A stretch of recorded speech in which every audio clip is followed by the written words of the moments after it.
Do the Chicago Bulls have some interest in Tyler Boyd? We're going to talk a little bit about that, as there is a rumor that Tyler Boyd, formerly of the Cincinnati Bengals and Tennessee Titans, could have some fans in the Chicago Bears front office. And plus, we're talking about a Pro Bowler that could be out there for the Chicago Bears to add to their linebacking core. All that and more, plus a little bit of the mailbag, right after this. You are now tuned in to Chicago Bears Central, your number one place for all Chicago Bears news and content.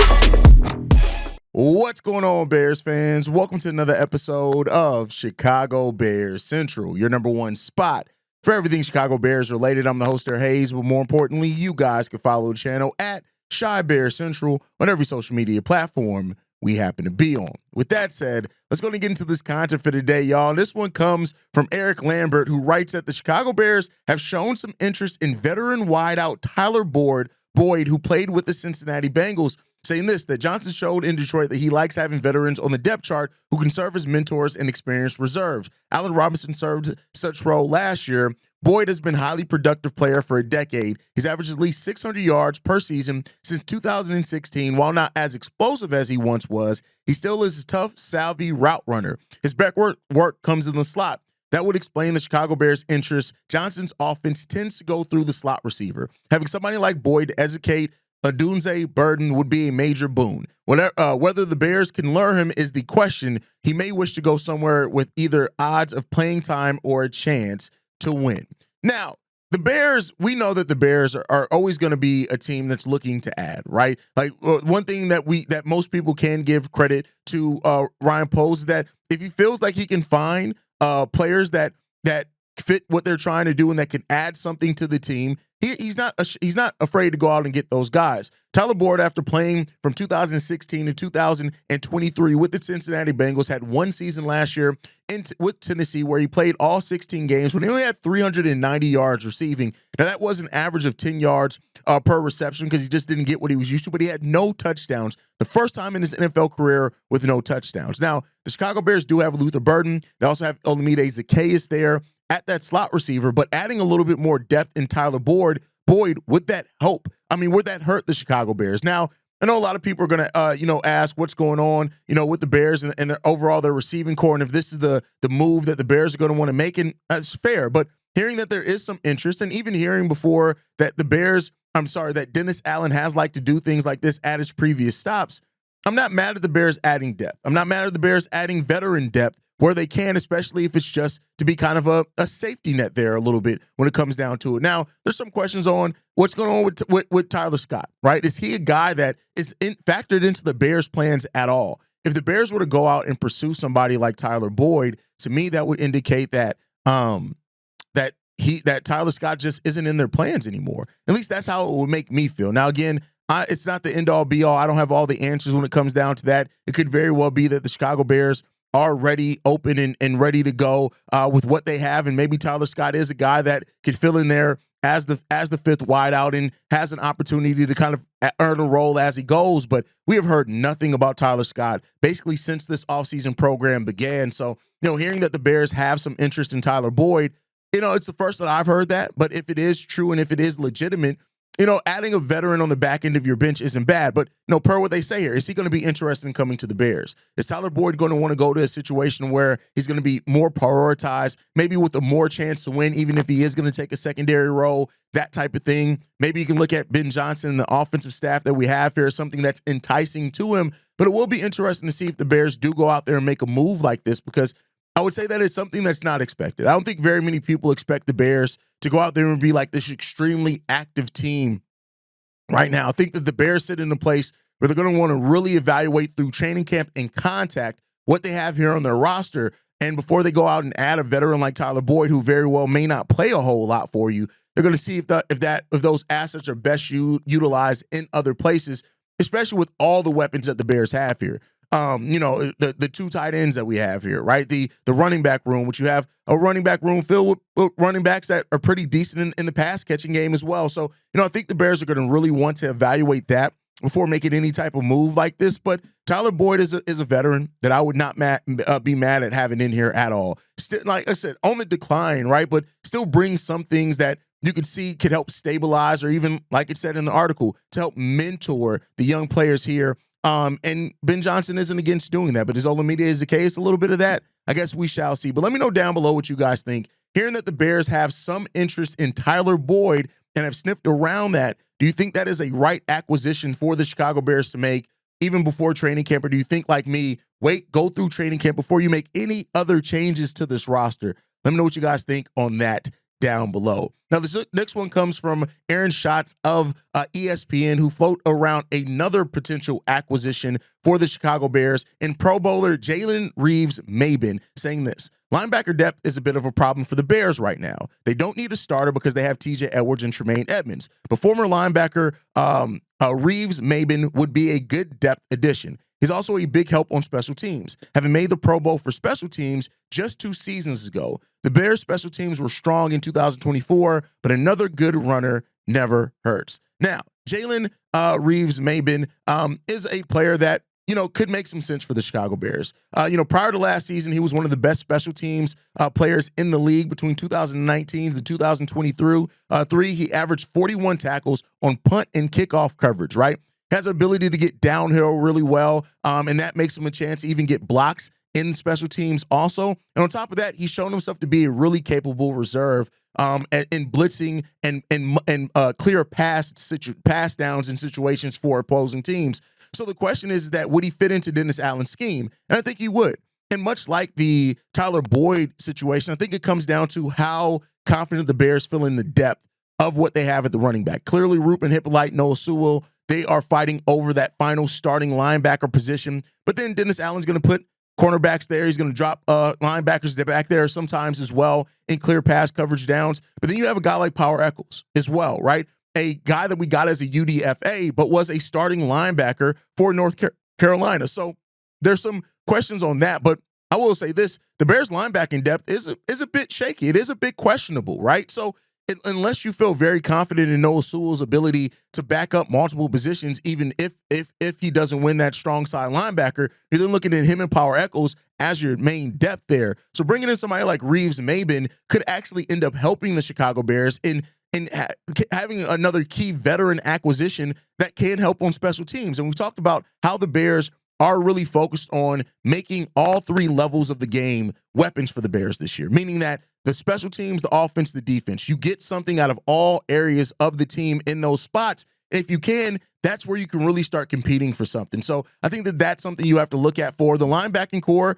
Is admittedly a little shaky. I think most people would agree to that. Even with having Tremaine Edmonds there, we know that Tremaine has not had his best run as a member of the Chicago Bears. There have been a lot of questionable things from Tremaine Edmonds being there. TJ Edwards is a dog, no doubt about that, but Tremaine leaves a lot to be desired at times. So if you're looking for kind of more veteran depth and a veteran that can fill in for you on clear blitzing and pass down situations, I'm not mad at Maben being there. Like, I think that could be a decent enough acquisition for you to where it can make sense for you, right? So I think that the Bears, and I love these because as much as we hear crazy articles about the Bears trading players and things like this, I think both of these together is just that the Bears using some veterans that are out there on the market to solidify what they already have going. It's not the pie in the sky trades like a Trey Hendrickson or anything like that. It's functional acquisitions that you could make later into training camp that puts your team in a situation to have better depth. And that is a key thing.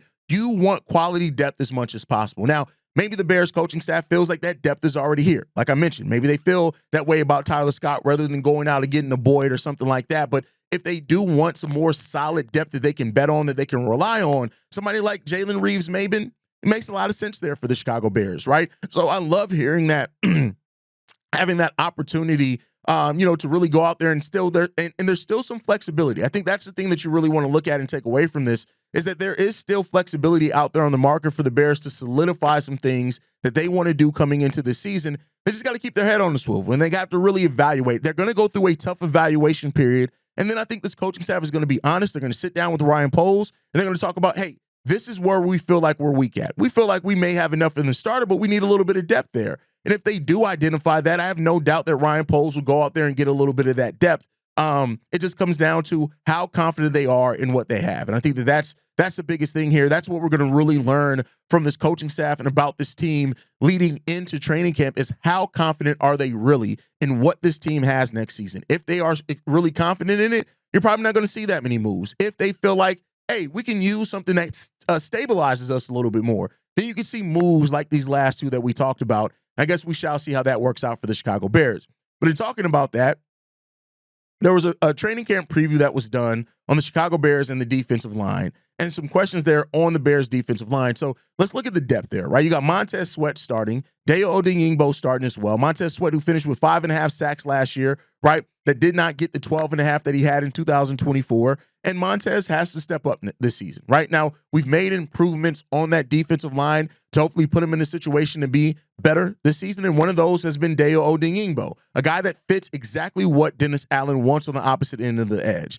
The size, the length, the ability, the speed, combination with the strength that he has. He's a guy that is made to make the scheme go, right? To be a scheme match in what they need. He's coming off an 8-sack season himself in 2024. He's only 26 years old, and there's still tons of untapped potential with Dayo Odeyingbo. And that's what the Bears are hoping that he can come here and bring here to this team. And then you're looking at the depth at the edge. Austin Booker, Daniel Hardy, right? Those are two guys that the Bears are really hoping build off their season last year to have much better seasons this year. Austin Booker, we drafted him as a raw guy with tremendous upside, right? And we've seen that. He was seen as a pass rush specialist entering the draft, and he failed partly due to his slight frame. But a year or two in development, better scheme, under Dennis Allen, I think that we're going to see Austin Booker take a nice step up this year. Daniel Hardy, he became his preseason last year. He got a lot of talk for what he could do. He only played 31 snaps in 2024 and managed 4 pressures in that time. And so we'll see. He is fighting for a spot in that rotation in 2025. But Daniel Hardy is a player that it seems like the Bears have been high on, and they are high on what they feel like he can bring. And then you have guys that are fighting for rotational minutes, right? Jeremy Robinson is a guy that was undrafted rookie out of Kansas. He's going to have a really strong showing in training camp to really earn the role. Jamari Chroma as well. That was another guy that was an undrafted free agent in 2024. He spent the season on the practice squad, and now there's questions on if he can make the final 53-man roster. And then, of course, Dominique Robinson is still here, entering his 4th season now, and a guy that seems like he is a more natural fit for this scheme under Dennis Allen than what he was before, even so much so that Ben Johnson and Dennis Allen have talked about him as a player that has surprised them so far and through what we've done in our offseason program. So the Bears' defensive edge rotation is going to be one that we're really going to be looking at and to see if that depth is there. If it's not, wouldn't be surprised if the Bears make a midseason acquisition when it comes to that defensive edge, but that is going to be a big one. Can we get consistent pressure on the quarterback? If we can, that's going to put the Bears in a much better situation, but we got to see if we can do that because, everybody's looking at that and wondering, are the Bears going to be able to get enough pressure? We're going to blitz more. We're going to bring more from the outside. We're going to get more creative, which also should help all of that, but we got to really see how all this is going to shake out for the Bears to see if we can get in that position to where we're getting more out of this team than what we did last season, for example. Let me know what you guys think and all that down below. We got 2 voicemails that I want to get into today. This one's from Buck. Hello, Chicago Bears Central. Keep up the fine work. This is Buck. I wanted to talk about the scrap heap. A person might wonder, what's the scrap heap? Well, on August the 27th, all teams must cut down their 90-man roster to a 53-man team. So those cuts go to the scrap heap. So that's almost 280 players. So how does that work? Well, what we do is we look at the potential cuts on that scrap heap, and we fill our holes in. So we look at our weaknesses, and for example, if we say we need a running back, we don't take no running back from these guys that they was offering up. We wait for the scrap heap. And so we look at teams with deep rosters with running backs. So we potentially look at San Francisco 49ers, full of running backs. Cleveland Browns. New England Patriots have running backs. Tampa Bay, man, more than likely they're going to have to release a talented back. So this is how we prepare for that scrap heap. We just watch and pick up. So the question is, what's the potential weakness or hole we might need to fill, and what team and players should we be looking to take off the scrap heap or the potential cuts? Now, one thing they was talking about was defensive ends. We might need a defensive end if they're gonna keep Dominique Robinson. We might be looking for a defensive end. What teams have defensive ends? San Francisco 49ers again, Cleveland Browns, New York Giants, full of them. Tampa Bay Buccaneers have several young prospects competing for limited spots. So let's pay attention. That's just a thought of mine. Give me your thoughts on that. And again, Chicago up, Bear down. The Bears haven't been a typical team that have gone after a lot of players after the final 53 cuts. Like, usually by then, the Chicago Bears either feel pretty confident or they've already went out and kind of acquired some veterans. I'm not saying that it's outside the realm of possibility. It very much so is. But I think that by the time you get to every other team making the final 53-man cuts, the Bears coaching staff have probably already identified what they need.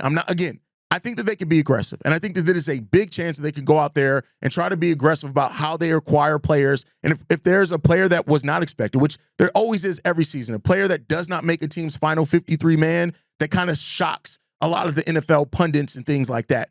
If that happens this year, I have no doubts that the Bears will, if it's a guy that fits their scheme, fits their system, and is at a position where they feel like they need the depth or need whatever it is, I have no doubt that the Bears will go out there and get it. But even, for example, like running back, I think the Bears want to take a hard look at Kyle Manon guy and what he can bring there. Ian Willard, guy that really was a preseason darling last year. They want to really take a good hard look at that. So we'll see. I don't know if you're going to see a crazy level of activity for the Chicago Bears after the final 53-man cuts. But to your point, keep your head on a swivel, see what's out there, because you just never know what other teams may do or how they're, like you said, they have to cut a talented player just because they have more talent or more depth or whatever, money tied in, whatever it is, at a different position. So, yeah, I think I'm not going to predict. I'm not going to go team by team and predict this. Really too many variables when it comes into that. But I do think that just at a baseline, the Bears, if they're smart and operating like I think that they are, they're going to keep their head on the swivel and see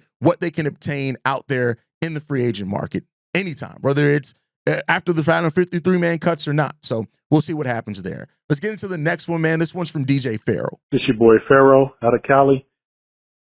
One point I want to make of this new season coming up is that, to me, I know we have low expectations because of the past, but we got to let that be the past. Because what we have now is something we've never seen. We got the best coach. We got the best coaching staff. We got a general manager who, to me, stuck to his word, saying he want to build this team from the draft.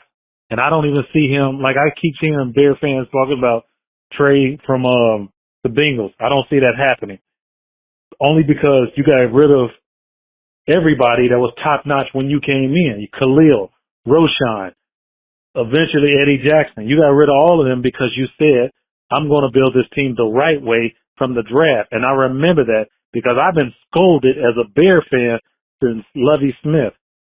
My loyalty has remained, but it scolded me after we lost Lovie. And then the path that we've been on has been like, whatever, we'll do it. We got Tressman from the Canadian League. We got Nagy doing all these trick plays, but he was doing all trick plays. Like, come on, dude. This ain't it.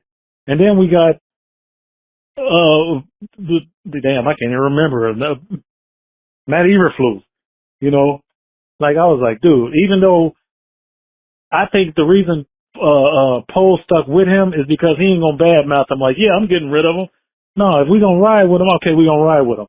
But then when we lost to the Lions on Thanksgiving, I was watching that game with my son, and I looked and I said, the good thing about this is the world see the bullshit we've been putting up with over the years, over this time with this guy. And I'll be damned, he was fired shortly after that game, after a couple days after that game. But now we got to embrace this. The coach that everybody wanted, we got. The general manager who said he want to build his team from the draft, we got. I'm not trying to say playoffs, Super Bowls, well, hopefully playoffs. I'm not trying to say Super Bowls. I'm thinking logically. We got everything that we want, everything we think we needed, we got. So I'm just grateful for it. I've talked to homies back home and my own relatives. Hey man, as soon as I try to bring up the Bear conversation, they scolded. Man, I don't want to hear that, dude. But now I'm trying to tell them, and I tell them one thing I tell them now, follow Chicago Bears Central, dude. I damn near tell them you ain't a fan if you don't follow these brothers. These brothers is real, legit. A lot of times I can't call in and talk about nothing because y'all done already covered it. I love you guys. Man, stay blessed. God bless. Chi-Town up. Chi-Town stand up, bear down.